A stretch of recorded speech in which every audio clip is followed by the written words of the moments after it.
नमस्कार दोस्तों, मैं शुभेंदु सिन्हा नेट का आपका फिर स्वागत करता हूं। आज हम बात करने वाले एक विकी भाई करके कमेंट था जिनका क्वेश्चन था कि उनके घर में 3 रूम है। ठीक है, रूम 1, रूम 2, रूम 3। रूम 1 में मैंने एक बल्ब और एक फैन लिया है, एग्जाम्पल के लिए एक बोर्ड बना दिया हूं कि हमारा कनेक्शन किस तरीके से होता है उनका। पर मेन क्वेश्चन था कि उनके 3 रूम के लिए उनके पास जो एमसीबी एक है और आरसीसी भी एक है, तो उसका वायरिंग किस तरीके से होता है। ये बेसिक चीज़ें हमारे जो पहले वायरिंग होता था तो उसमें डिस्ट्रीब्यूशन बॉक्स नहीं बनता था, ऐसे नहीं कि हमारा उस समय का वायरिंग खराब होता था। ठीक है, तो हम क्या करेंगे, हम जानेंगे कि हमारा एक एमसीबी से और एक आरसीसीबी से तीनों का कनेक्शन किस तरीके से करते हैं। ठीक है, और मेरा मानिए तो किस तरीके से कीजिएगा मैं बताता हूँ किस हिसाब से होता है, और एक बताऊँगा कि मेरे हिसाब से अगर आप उस टाइप से करें तो आपके लिए अच्छा रहेगा।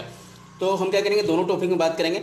तो हमारा पहले देखते क्या है, हमारा जो इसमें कनेक्शन आता है बेसिक आप सब जान रहे हैं, जो हमारा फेज आता है मैंने बहुत बार बता चुका हूँ कि हमारा फेज का जो होता है मीटर का एक टर्मिनल मेन करता है और सेम उसका आउट करता है इस टर्मिनल से। ठीक है, आउट करने के बाद कहाँ आता है हमारा एमसीबी में। तो एमसीबी में जब आता है तो एमसीबी का नीचे वाले टर्मिनल में इन करता है, एमसीबी का जो ये टर्मिनल में भी इन कर सकता है, ये भी किसी में भी इन करा सकते हैं। ठीक है, बल्कि आप आरसीसीबी में ये नहीं करा सकते। आरसीसीबी में जो इन करेगा, ये देखिए यहाँ पे 1 लिखा हुआ है वहाँ पे इन करेगा, और 2 है जो लोड का है, और यहाँ न्यूट्रल का इन आउट का दिया हुआ है। तो हमारे क्या होगा, फेज यहाँ पे एमसीबी में इन किया, एमसीबी के बाद हमारा न्यूट्रल भी आएगा भाई। ठीक है, तो न्यूट्रल में जब मीटर आएगा तो इस टर्मिनल में इन करता है और सेम आउट करता है इसके बगल वाला टर्मिनल से। ये आउट करेगा कहाँ पे आएगा, अब आ जाएगा एमसीबी में। ये एमसीबी का जो नीचे वाला टर्मिनल में इसमें फेज या न्यूट्रल आ गया, और फेज आउट कहाँ से करेगा, अब डीपी जो एमसीबी हमारा ये फेज आउट करेगा यहाँ से और न्यूट्रल आउट करेगा यहाँ से, जहाँ से दिए रहेगा सेम उसको ऊपर वाला से निकलेगा। ठीक है, तो हमारा फेज आउट करेगा और न्यूट्रल। तो हमारा जब फेज आउट करता है तो ये फेज आउट किया, तो फेज के लिए तो हमारा आरसीसीबी में है कनेक्शन दिया हुआ कि हमारा जो फेज इन करेगा यहाँ पे करेगा। तो हम क्या करेंगे, फेज इन कराएंगे यहाँ पे और आउट कराएंगे कहाँ पे, आउट कराएंगे यहाँ से। जो हमारा आउट करेगा वो यहाँ से करेगा, और जो न्यूट्रल हमारा आउट करेगा तो पहले न्यूट्रल के लिए तो पहले इन कराना होगा ना। इन यहाँ से हमारा जो एमसीबी से, ये हमारा एमसीबी हो गया। ठीक है, ये हो गया हमारा आरसीसीबी। अब हमारा यहाँ से एमसीबी से आउट किया और आरसीसी में हमारे न्यूट्रल इन किया, अब न्यूट्रल आउट करेगा यहाँ से। अब जो हमारा पहले कनेक्शन तो होता था उसमें बात करेंगे, और किस हिसाब से अगर आप वो काम करेंगे तो आपके लिए आसान होगा। ठीक है, तो हम क्या करते हैं, पहले जो काम होता था क्या होता था, वो सब रूम में एक सर्किट जाता था हमारा।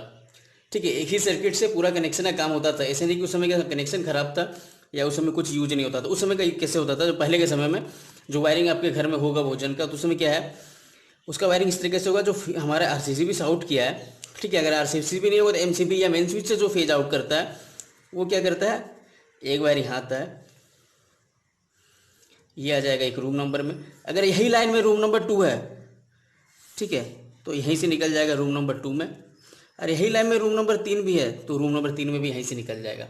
ठीक है, ये होता था एक ही वायर। ठीक है, एक ही वायर से हम क्या करते थे, वो सारा सर्किट ले आते थे।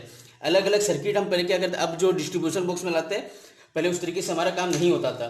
ठीक है, ऐसे नहीं कि उस समय का काम हमारा खराब था, उस समय भी का जो कनेक्शन है उस समय का वायरिंग आज भी चल रहा है बहुत जगह।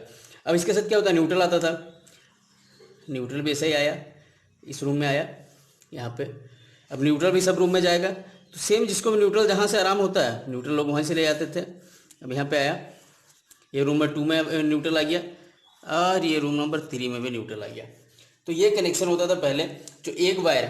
ठीक है, ये वायर आपके सारे रूम में जाता था। ये कनेक्शन आप भी कर सकते हैं, पर अभी क्या कीजिएगा, जो ये वायर है वायर अपना रिक्वायरमेंट से थोड़ा बढ़ा लीजिएगा। अगर आप यहाँ पे वायर जो यूज करने वाले कोशिश कीजिए 4 mm का यूज करने का। अगर लोड अधिक है, अगर लोड कम है, आपको लगता है अधिक सिर्फ पंखा लाइट एवरेज चलाना है, तो 2.5 mm का वायर का यूज कर सकते हैं आप, कोई दिक्कत नहीं है अगर इस हिसाब से सर्किट से काम कीजिएगा तो। ठीक है, अब क्या होता है देखिए कि अगर रूम नंबर 1 में आते हैं तो रूम नंबर 1 में क्या आएगा, फेज हमारा आया, फेज न्यूट्रल आया। तो फेज न्यूट्रल कहाँ आएगा, तो फेज हमारा आ गया कहाँ पे, एम, यहाँ जो हमारा फ्यूज दिया हुआ है, हम फ्यूज में इन कराएंगे फेज को, और फेज फ्यूज से आउट करेगा कहाँ पे, नीचे टर्मिनल से। कहाँ कहाँ जाएगा, इंडिकेटर और स्विच के सारे नीचे टर्मिनल। ठीक है, ये स्विच के सारे नीचे टर्मिनल गया। अब ये क्या होगा, एक स्विच का चल जाएगा। इसका हम हल्का सा बात कर रहे हैं सिर्फ। ठीक है, हमारे एक बल्ब और एक फैन कनेक्शन का हल्का सा बात करेंगे, उसका बात करेंगे और एक तरीके से आप काम किस तरीके से कर सकते हैं। तो हम क्या करेंगे, ये बोर्ड वायरिंग करते हैं, तो हमारा बोर्ड वायरिंग कहाँ हुआ, एमसीबी से नीचे टर्मिनल से हमारा फेज आउट किया, एक इंडिकेटर में गया, क्यों इंडिकेटर में न्यूट्रल फेज और न्यूट्रल दोनों का जरूरत होता है। ठीक है, ये ऊपर नीचे हम कहीं भी कर सकते थे, पर हमारा स्विच के नीचे टर्मिनल फेज दे दी। ये सॉकेट को चलाने के लिए फेज का जरूरत पड़ेगा, हम ये स्विच से कंट्रोल करेंगे तो उसको एक यहाँ फेज दे देंगे, तो यहाँ न्यूट्रल का जरूरत पड़ेगा। अब क्या करेंगे, ये दोनों स्विच हमारा, एक स्विच हमारा फैन के लिए हो जाएगा, एक हमारा पंखा के लिए हो जाएगा। तो हम क्या करेंगे, इसको आउट करा देंगे। एक हमारा इस जगह पर चल जाएगा, एक हमारा चल जाएगा इस बल्ब में, ठीक है। अब दोनों को न्यूट्रल देना भैया। अब न्यूट्रल हमको जहाँ से सुविधा वहाँ से दे सकते हैं। न्यूट्रल हमारे यहाँ से दिख रहा है, ठीक है, हम न्यूट्रल यहाँ से दे देंगे। ये सब जो वायर होता है ये सब 1 mm का यूज कर लीजिएगा, ठीक है। ये जो सप्लाई के लिए हम वायर भेज रहे हैं ये सब 1 mm का यूज कर सकते हैं, कोई दिक्कत नहीं है, कोई इशू नहीं है, आराम से आप काम कर सकते हैं। यहाँ पर बोर्ड वायरिंग में आए तो यहाँ पर न्यूट्रल का जरूरत हमको यहाँ भी है। तो ये जो बोर्ड में आएगा उससे एक हमको न्यूट्रल यहाँ देना है और एक हमको यहाँ देना है, ठीक है। अगर बॉडी अर्थिंग है, अगर आपके घर में बॉडी अर्थिंग है तो सेम बॉडी अर्थिंग जैसे आता है हमारा नीचे से ज़मीन से, ठीक है। ये ज़मीन से आते हुए क्या होगा, ये सारे जैसे हमारा न्यूट्रल का साथ सप्लाई किया था ऐसे ये सप्लाई करेगा। तो क्या होगा, न्यूट्रल का जैसा एक यहाँ पे बोर्ड में आ जाएगा और एक ये सब बोर्ड में आ जाएगा और ये एक सब बोर्ड में आ जाएगा, ठीक है। इस हिसाब से पहले का जो काम होता था वायरिंग का इस हिसाब से होता था। पर अब अगर आपके पास एक MCB आ रही है, RCCB, तो आप क्या कीजिए, मेरा मानिए तो आप ये जो सर्किट वाला वायर है, ठीक है, इसके जो हर रूम में फेज का वायर जो जाता है वो सेपरेट लेके जाइए, ठीक है। उसके लिए मैं करते कलर अलग यूज करता हूँ। सपोज ये गुलाबी कलर का मैं भी ले रहा हूँ, ठीक है। आपको क्या करना है, आप जब रूम का कनेक्शन कीजिएगा ना तो यहाँ पे RCCB के पास से क्या कीजिए, जो 3 रूम का है ये 3 रूम का अलग अलग सर्किट ले जाइए, ठीक है। जैसे एक रूम पास क्या कीजिए, सपोज यहाँ पे हम ले आते हैं, एक रूम का सर्किट यहाँ चल जाएगा। एक रूम के लिए आप क्या कीजिए, यहाँ से ले जाइए, ये फेज का वायर के लिए मैं बता रहा हूँ, ठीक है। अगर मेरे हिसाब से आप काम करते तो इस हिसाब से कीजिए। और एक वायर क्या कीजिए, यहाँ से ले जाइए। ये तीनों रूम के लिए अपना फेज हो गया, ठीक है। ये 3 रूम का फेज यहाँ से आउट किया। न्यूट्रल आप कैसे भी ले आ सकते थे, न्यूट्रल जैसे कॉमन गया आपका, इस हिसाब से सप्लाई कीजिए। पर जो इसका फेज का वायर है ये सबको कॉमन ले आइए, ठीक है। और यहाँ पे क्या कीजिए, यहाँ पे सबको एक साथ ज्वाइंट करके अब यहाँ से कनेक्शन कर दीजिए RCCB से। RCCB से अब जो आउट करेगा आपका वो आप यहाँ से करा दीजिए। तो आपका क्या होगा, कल को बाय फ्यूचर, ठीक है, अगर आपको 3 रूम के लिए 3 सर्किट के लिए अगर सिंगल MCB आप लगाना चाहे, सपोज 3 MCB आप लगाना चाहे,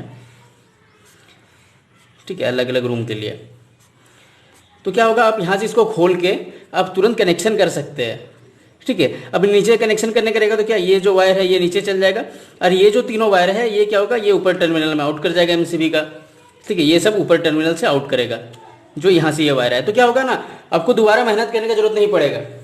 आपका जो कनेक्शन है ये सारा तो आपका फेज आ गया, यहाँ पे थोड़ा सा वायर एक्स्ट्रा खर्चा होगा, ठीक है, वायर एक्स्ट्रा खर्चा होगा। पर कोशिश कीजिए सारा रूम का सेपरेट ले आइए और एक जगह उसको लूप करके जोड़ के, ठीक है, उससे आप RCCB का कनेक्शन कर दीजिए। अब बाद में जब आपको लगेगा आप एक्स्ट्रा MCB सेट कर सकते हैं तो आप क्या कीजिए, इसको खोल के एक MCB 3 MCB आराम से सेट करके अलग अलग रूम के लिए सेपरेट कर दीजिए। 3 रूम अलग अलग करने से फ़ायदा क्या है कि अगर आज, ठीक है, अगर ये सब लूप हिसाब से अगर ये तीनों MCB हम नहीं लगाते, अगर ये रूम में कुछ शॉर्ट सर्किट करते तो ये क्या होगा, ये MCB हमारे यहाँ पर ट्रिप करेगा। अगर ये हमारे पास नहीं है सिंगल MCB तो क्या होगा, अगर ये रूम में भी ट्रिप करता तो ये MCB गिरेगा, ये रूम में भी ट्रिप करेगा तो यहाँ गिरेगा, ये रूम में ट्रिप करेगा भी तो भी ये MCB गिरेगा। इससे क्या होगा, काम करने में आपको दिक्कत होगा, समझने में दिक्कत आएगी कि कहाँ हमारा प्रॉब्लम आ रहा है। बल्कि अगर सिंगल सर्किट रहता तो क्या होता है, अगर इस रूम में कुछ फॉल्ट आया तो ये दोनों MCB, अगर ये तीसरा रूम और दूसरा रूम का MCB है तो ये लाइन ये रूम में चालू रहेगा, सिर्फ ये MCB ट्रिप कर जाएगा और ये रूम का लाइन आपका कट जाएगा, ठीक है। तो इसलिए हमको क्या करते हैं, सेपरेट MCB यूज करते हैं। अगर आपके पास नहीं है तो आप क्या कीजिए, सबका जो कनेक्शन है यहाँ पर लाइए और छोड़ दीजिए। बाय फ्यूचर आप अगर सेट करना चाहेंगे तो उस समय आप एडजस्ट करके लगा सकते हैं। अगर आप इस हिसाब से, पुराने हिसाब से अगर काम कर लीजिएगा तो फिर आपको काम करने में दिक्कत आएगी, ठीक है। फिर आपको क्या होगा, पूरा फ्रेश खोल के करना होगा। अगर बाई में कभी फ्यूचर में चेंज कराना चाहे तो शुरू से करना होगा। पर अगर आप क्या कीजिएगा, अभी से सेपरेट ले जाइएगा और एक जगह ला के रख के वहाँ से जॉइन कर लीजिएगा तो आपको आगे जाके दिक्कत नहीं आएगी, ठीक है। तो चलिए, धन्यवाद।